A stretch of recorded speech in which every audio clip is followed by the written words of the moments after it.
기도하겠습니다. 하나님 감사합니다. 오늘 이 시간에 함께 모여서 우리가 온라인으로 또 영상으로 또 여러 가지 방법들로 함께 예배하는 백성들을 지켜주시고 이 어려운 시기 때 우리가 또 주님께 나와 또 예배하고 기도하는 백성들을 주님 붙잡아 주시옵소서.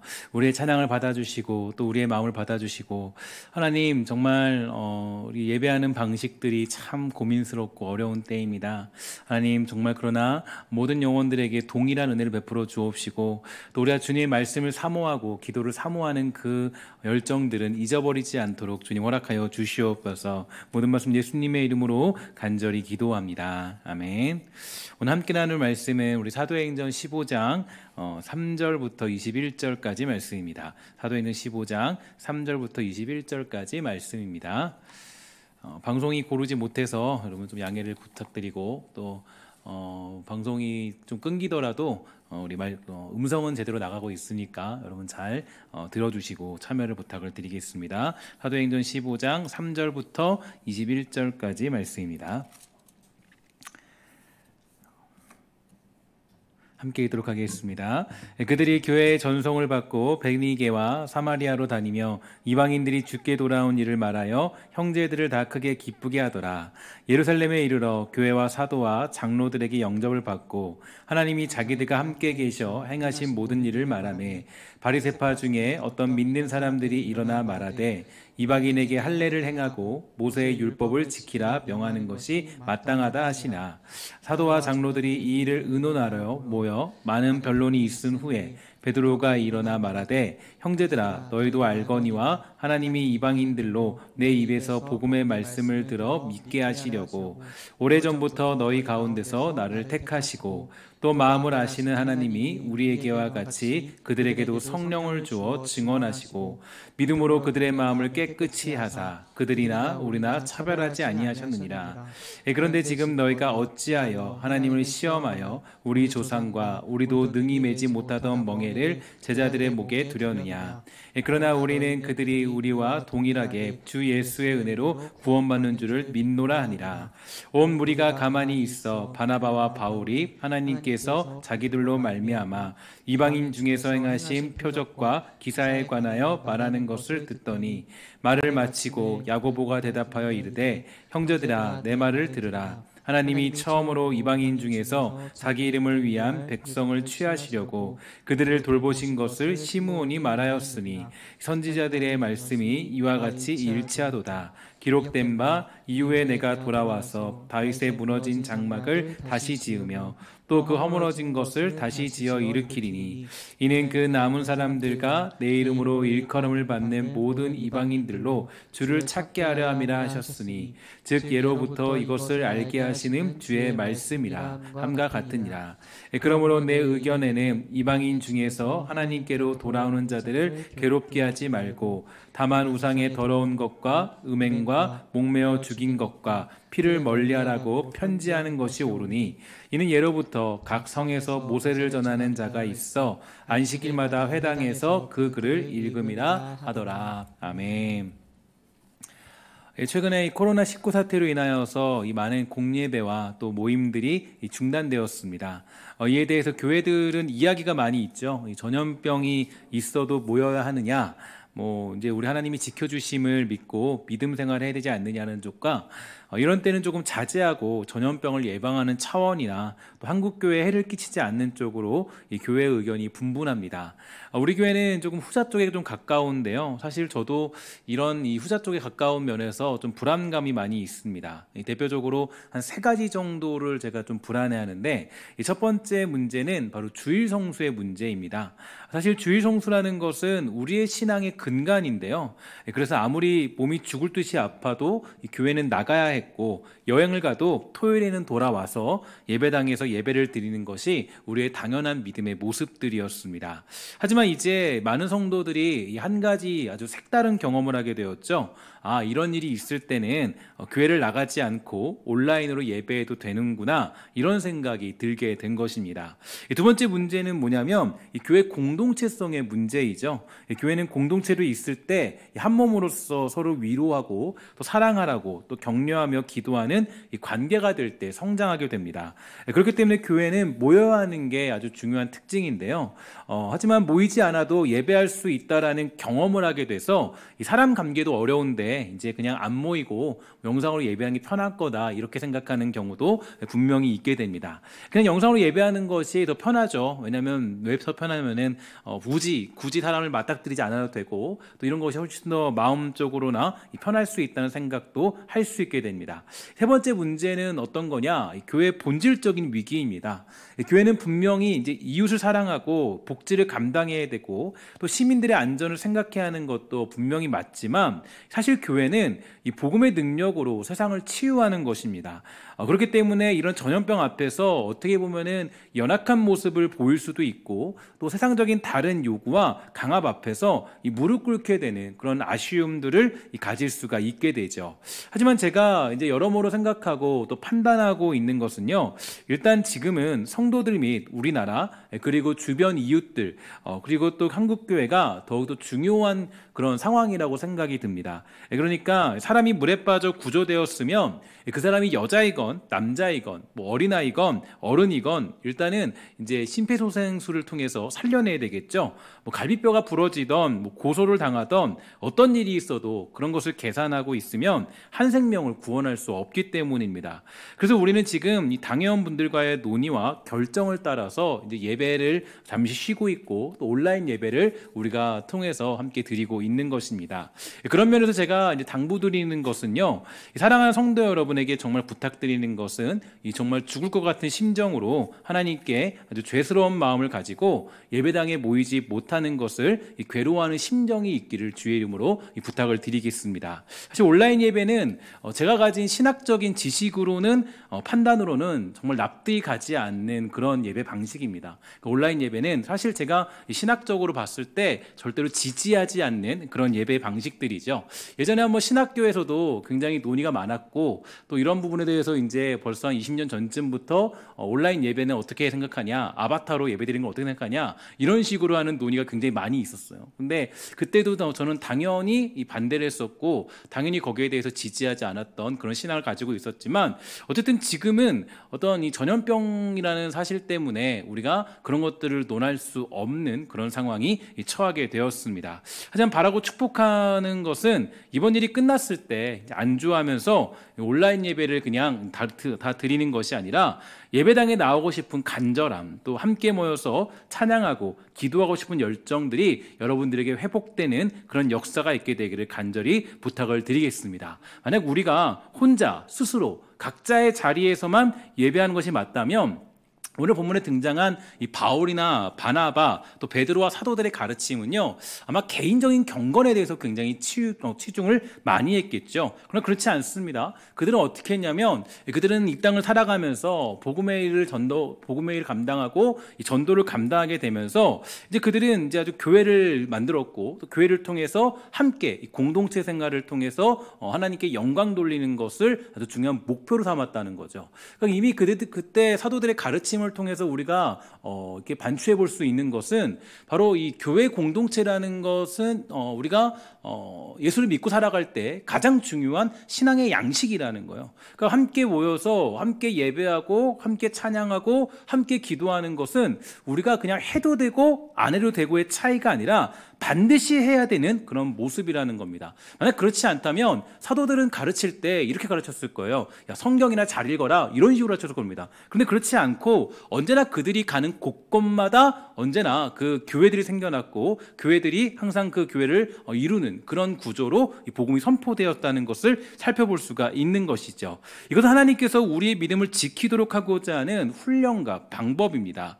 예배당에 모여 기도하지 못한다는 이 사실, 예배하지 못하면 사람을 괴롭고 죄송스러운 그런 마음을 가지고 기다릴 줄 아는 그런 우리의 믿음의 모습들이 있게 되기를 주의 이름으로 간절히 부탁을 드리겠습니다. 사실 오늘 본문에서 이런 부분에서는 정말 중요한 본문인데요. 제가 오랜만에 사도행전을 강의하는데 딱 마침 이 부분이 이제 이 사도행전의 부분이더라고요. 제가 딱 이렇게 뭐 짜놓고 한 건 아니고 이제 사도행전 강의를 다시 돌아와서 진행하게 되었는데요. 오랜만에 이 사도행전 강의를 진행하면서 보니까요. 오늘 본문의 내용이 이렇습니다. 그러니까 바울과 바나바가 1차 전도 여행을 마치고 안디옥에 와서 사역 보고를 하고 그 다음에 예루살렘에 내려와서도 사도들에게 사역을 보고하게 됩니다. 안디옥에 있을 때도 어떤 유대인들이 와서 할례와 모세의 율법을 신자들에게 요구해야 한다라고 해서 적지 않은 논쟁이 있었고, 예루살렘에 왔더니 그곳에서도 예수 믿는 유대인들이 할례를 받고 모세의 율법을 행해야 한다는 그런 요구들을 강하게 해서 사도들이 그 문제를 의논하는 그런 장면입니다. 그래서 베드로가 말하죠. 내가 이방인의 구원을 시작하는 하나님의 그런 도구로서 맨 처음에 사용되었다. 이렇게 하면서 고넬료 안에 그런 고넬료에게 그 집안에 간 이야기를 하게 됩니다. 그때 우리가 지금 요구하는 조건과 자격 없이 내가 복음을 전할 때 성령이 임하셨다. 하나님께서 이미 그들을 받으셨는데 왜 우리가 조건을 만들어서 우리도 질 수 없었던 짐들을 그들에게 넘기려 하는가? 이렇게 하면서 베드로가 반박을 하고 그 다음에 바나바와 바울에게 이방 전도를 했을 때 하나님께서 어떻게 일하셨는가를 듣게 되는 장면이 오늘의 본문이 되는 거죠. 그리고 야고보가 이제 그 모든 내용들의 결론, 그러니까 이 논의들에 대한 결론, 이 결론에 따라서 뭐라고 선포하냐면 이방이 하나님의 백성으로 부름받을 것을 이미 아모스 선지자도 예언을 했고, 그것이 하나님의 뜻이니까 우리가 이 사람들에게 다른 짐을 지를 게 아니라 다만 이것만 요구하자라고 하면서 20절의 최소한의 요구를 얘기하고 있어요. 20절인데 우리 함께 읽도록 하겠습니다. 시작. 다만 우상의 더러운 것과 음행과 목매어 죽인 것과 피를 멀리하라고 편지하는 것이 옳으니, 이렇게 얘기하죠. 이게 잘 보면요, 놀라운 게 왜 야고보가 마지막으로 이 모든 이 논의의 결정점에서 이런 얘기를 하고 이런 주장을 하게 되었을까요?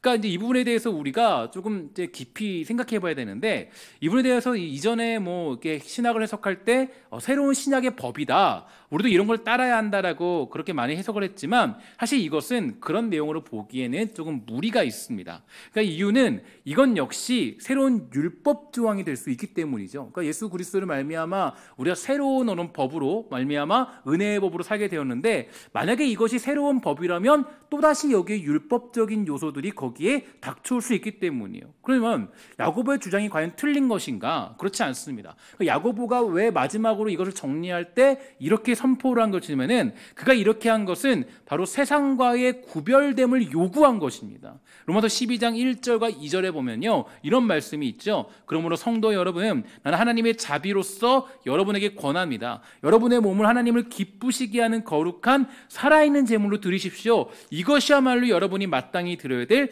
영적인 예배입니다. 여러분이 이 세상을 본받지 말고 마음을 새롭게 하여 변화를 받으십시오. 그러면 여러분은 하나님의 선하시고 기뻐하시고 온전하신 뜻이 무엇인지를 분별할 수 있게 될 것입니다. 아멘. 다시 말해서 우리 믿는 자들은 하나님을 기쁘시게 하는 거룩한 살아있는 제물을 드리는 존재라는 거예요. 이 얘기는 어떤 얘기냐? 바로 세상을 본받지 않고 마음을 새롭게 함으로 변화를 받는 것, 이것이 바로 우리를 구별하는 모습이라는 거죠. 그리고 야고보의 주장도 이와 같습니다. 그가 그렇게 말했던 것은 다름 아닌 적어도 세상 사람들과는 우리가 구별이 되어야 한다는 거예요. 그러니까 그 당시에 봤을 때 우리가 이방인들이 예수를 믿던, 이방인들이 다시 돌아왔던 그 모든 것들 속에서 최소한의 자기의 정체성을 명확히 한다는 겁니다. 여러분, 다니엘과 세 친구를 기억하시죠? 그들이 바벨론 포로로 잡혀갔습니다. 그래서 환관장이 말해요. 자, 여기 있는 식사를 너희들 마음껏 할 수 있다. 고기도 먹을 수 있고 다 먹을 수 있어. 더 좋은 음식도 있어. 그런데 그때 다니엘과 세 친구가 말하는 거예요. 저희는 먹지 않겠습니다 라고 하는데, 이게 율법 때문이다라고 얘기하지 않아요. 이게 뭐냐면, 그걸 해석할 수 있는 방법은 뭐냐? 바로 그들이 자기의 믿음과 신앙, 즉 이 바벨론 땅에서 자기의 최소한의 신앙을 지키기 위한 자리가 바로 그것을 거절하는 것이었기 때문이에요.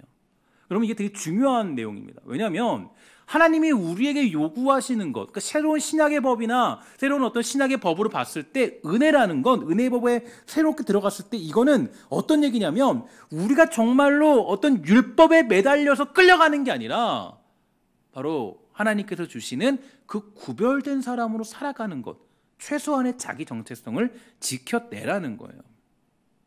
율법을 지켜서 어떤 이득을 얻기 위해서 다니엘과 세 친구가 어떤 그런 음식을 거절한 게 아닙니다. 바로 자신들이 구별된 존재임을 인식하고 있기 때문이에요. 성경은 언제나 이 사실을 요구하고 있죠. 우리의 정체성을 말하지 우리가 그것을 지켰는지 안 지켰는지를 말하지 않습니다. 지금 상황에서 어떤 교회는 주일 예배를 모여서 드리고 어떤 교회는 온라인 예배를 드리고 이 싸움 논쟁할 것이 없어요. 서로 정죄하고 말할 것이 없습니다. 중요한 게 뭐냐면 중요한 것은 각자의 자리에서 구별된 인생으로서의 현재의 삶을 사는 것이 중요해요. 즉 자기의 최소의 정체성을 지켜내는 게 무엇보다도 중요하다는 거예요.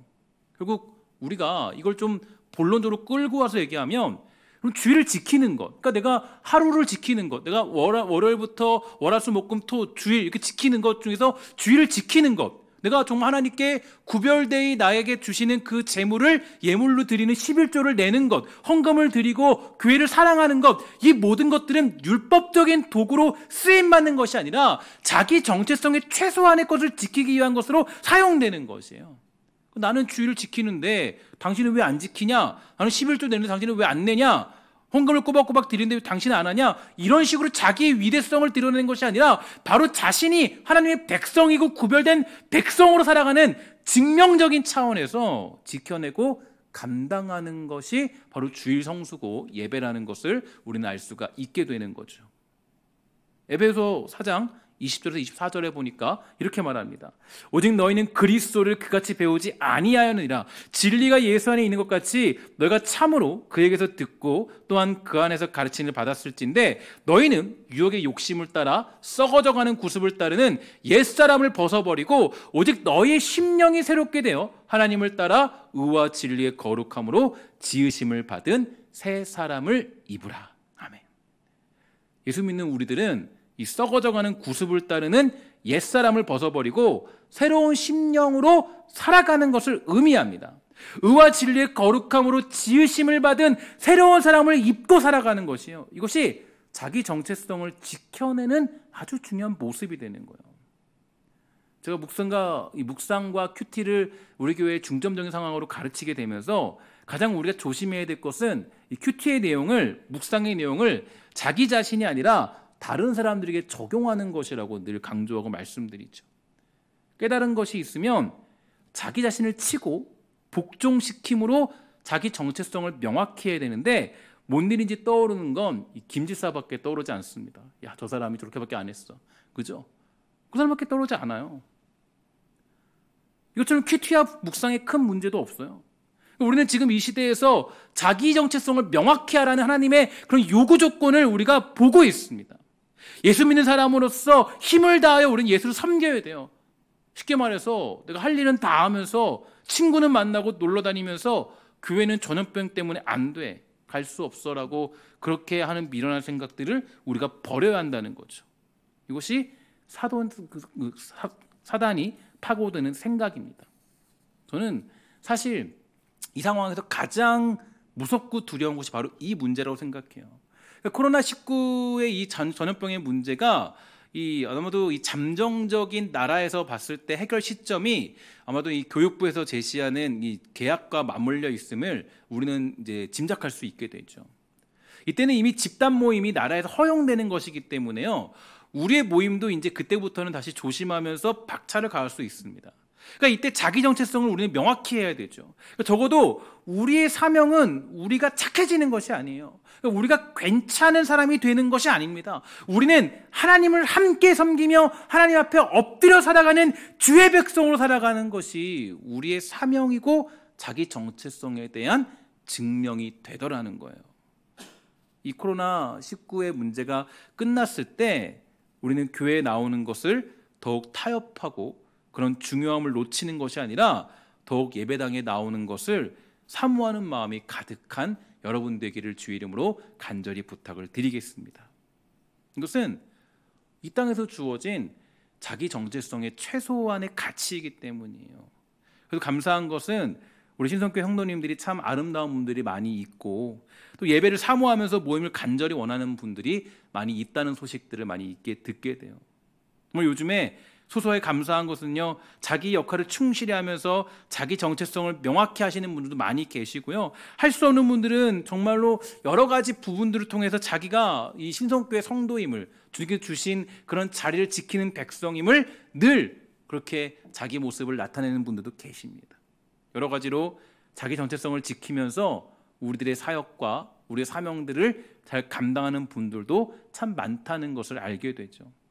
지난 주일 저녁에는 그 오랜만에 우리 사랑하는 주일 저녁 찬양팀의 이 찬양을 들었습니다. 여러분도 아마 들으셨을 것 같아요. 여러분들도 들었는데 다른 큰 교회와 아무리 비교해봐도 정말로 멋진 찬양이라고 자부할 수 있죠. 특히 한 사람 한 사람이 얼마나 귀한지 감격이 있고 마음이 좋은지 모릅니다.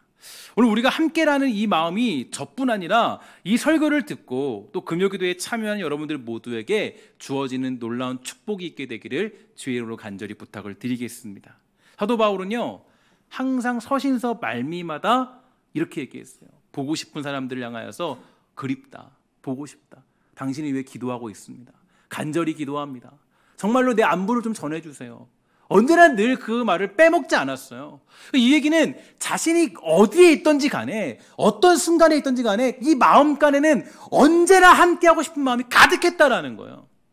야, 난 저 사람 이제 안 보니까 좀 편하네, 좀 나 혼자 그냥 다니니까 좀 좋네, 이런 것이 아니에요. 언제나 함께하고 싶은 마음, 그 마음이 늘 가득했어요. 다만 사역과 사명과 여러 아이들 감당하면서 그 교회를 떠날 수밖에 없는 그 심정들과 괴로운 모습들, 그 모습들이 그 안부 속에 담겨져 있는 거예요. 저는 정말 이 사태가 좀 여러분들에게 부탁을 드리는 건 좀 우리가 좀 기억을 해봐야 돼요. 어떤 기억이냐? 사단이라는 존재가 분명히 우리의 사고방식을 갉아먹게 될 거예요.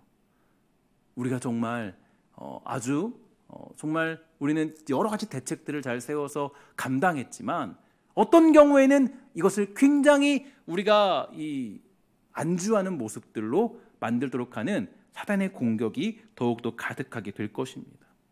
저는 그게 불안하고 떨리고 마음 아플 때가 많이 있어요. 그러나 여러분, 축복하는 것은 우리 신성교회 성도들은 정말 이 자리에 현재 모이지 못하는 것, 현재 함께하지 못하는 것, 우리 정말 그래도 시작할 때 얼마나 금요기도에 많은 사람들이 모이게 되었습니까?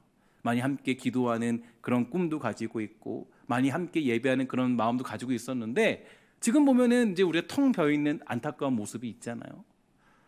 참 이 모습들이 저뿐 아니라 우리 신성교회 성도님들도 정말 우리 함께하는 권속들도 정말 죽을 것 같은 그런 심정들, 마음 아픈 그 심정들, 괴로운 심정들, 예배당에 갈 수 없는 그 안타까움들을 여러분들의 마음속에 깊이 품게 되는 놀라운 역사가 있게 되기를 주의 이름으로 간절히 축원합니다.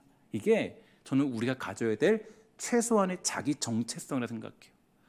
여러분, 지금 이 시간을요, 지금 우리가 교회에 모이지 않는다는 것을 그냥 우리가 여유 있게 보내면 안 됩니다. 주일이면 뼈아픈 괴로움을 가지셔야 돼요. 금요 기도회 이 시간 되면요, 그냥 우리가 이제 우리 모이지 않아도 되네, 여기서 멈춰 있는 것이 아니라 정말 슬픈 심정으로 눈물을 흘리면서 괴로워해야 돼요. 수요 예배 그 시간이 되면 정말 예배당에 함께 모여서 예배하지 못하고 말씀 나누지 못하는 것을 슬퍼해야 돼요. 너무나도 괴로운 심정을 가지고 살아야 된다는 거예요. 심지어는 이제 앞으로 우리가 4월 둘째 주에 가면 이제 부활절이 있습니다. 부활절이 있는데 부활절을 어떻게 해야 될지 전 담임 목사로도 굉장히 큰 고민이에요. 왜 고민이냐? 그때 우리는 성찬식도 원래는 거행해야 되고요, 함께 모여서 예배하는 것은 뭐 당연한 것이고요. 이때 우리가 어떻게 될까? 뭐 어떤 분의 의견은 함께 전부 다 함께 모여서 예배하자. 뭐 정말 좋은 의견이지만 담임 목사로서는 굉장히 참 걱정되는 그런 어떤 모임의 방식이기도 하고, 또 여러 가지 방식들을 봤을 때 이때 과연 코로나19가 문제가 끝날 것인가? 심지어 지금 현재 우리가 서울시나 경기도시에서 지금 우리에게 주어지고 있는 한 가지 중요한 과제가 있죠. 만약에 너희들 모이는 건 우리가 찬성한다. 뭐 그래, 그럴 수 있다. 그래, 뭐 안전조치 다 해서 너희들 참석해. 근데 만약에 너희들의 집단 감염이 일어나면 모든 구상권 청구를 너희들이 할 거야. 지금 여기까지 왔어요. 이제 감염이 일어나면 너희들에게 돈을 물어내겠다는 거예요. 모든 청구를. 그럼 이제 우리는 뭐 어떻게 결정할 때가 찾아온 거예요. 우리가 물론 저는 개인적인 사견으로는 정말 이때까지, 그러니까 그 교육부 개학 때까지는 언제든 이런 것들을 잘 혼용할 생각이에요. 근데 여러분, 우리가 잘 봤을 때 이 상황들이 만만치 않은 일들이라는 것을 여러분 기억하셔야 돼요. 그냥 우리 뭐 모이지 않네 이런 것이 아니라 괴로운 심정들을 매일같이 가지고 있어야 돼요. 저는 아직도요, 새벽 4시가 되면요 잠이 깨요. 잠이 깨서 어제도 새벽 5시, 4시 22분 정확하게 4시 22분에 깼어요. 깨가지고 다시 그 마루에서 교회를 가서 그냥 기도하고 올까 하다가 그냥 일단은 집에 있었는데 그냥 자주자주 거의 깨면서 슬퍼요. 이때 깼는데 혼자 가서 기도하는 것도 중요하겠지만 너무 그냥 어떤 그 자체가 벌써 막 너무 괴롭고 슬픈 심정이 가득해요. 여러분, 우리가 이 주어진 이 상황 속에서 자기의 정체성을 정확히 하셔야 돼요. 하나님이 친구들하고 만나 놀으라고, 그죠? 아니면 그냥 푹 쉬라고 주신 자리가 아니에요. 그런 시간들이 아니에요. 이 예배당에 모이지 못하는 것이 얼마나 괴로운 일인가. 이거를 괴로워하는 심정의 그 정체성을 다시 회복하라는 것 같아요. 저는 우리는 지금 아주 중요한 자리 가운데 서 있습니다. 이 사태가 끝났을 때 우리가 해야 될 일, 최소한의 일은 교회에 달려나오고 싶은 심정이 가득해야 됩니다. 저는 우리 사랑하는 신성의 권속들에게 그러한 마음들이 생겨나고 그러한 믿음이 주어지기를 간절히 소망하며 매일같이 기도합니다. 여러분, 우리 정말로 이 교회 예배당에 모이지 못하는 우리들의 이 안타까움과 이 슬픔들, 괴로움들, 이 아픔들을 우리 이제 정말 가지고 다시 모이기를 매일같이 소망할 수 있는 그러한 마음들, 자기 정체성들의 이 정말 최소의 정체성들이 우리 신서의 권속들에게 회복되는 역사가 있게 되기를 주의 이름으로 간절히 부탁을 드리고 축원합니다. 기도하도록 하겠습니다. 하나님, 감사합니다. 모이지 못하는 이 마음, 최소한의 자기 정체성을 지키지 못하는 이 현실 속에 애통하는 마음과 괴로운 심정, 또 그날을 소망하는 심정을 달라고 여러분 우리가 기도하기를 소망합니다. 하나님, 기도하기 소망하는 것은 우리 신성교회 권속들 모두가 정말로 다시 모이는 그날을 간절히 소망하도록 허락하여 주옵시고, 정말 우리가 모이지 못하는 이 슬픔과 이 서러움과 이 괴로움들을 우리가 다시 한번 주님께 토로할 수 있는 복된 은혜들을 베풀어 주시옵소서. 모든 말씀 예수님의 이름으로 간절히 기도합니다. 아멘.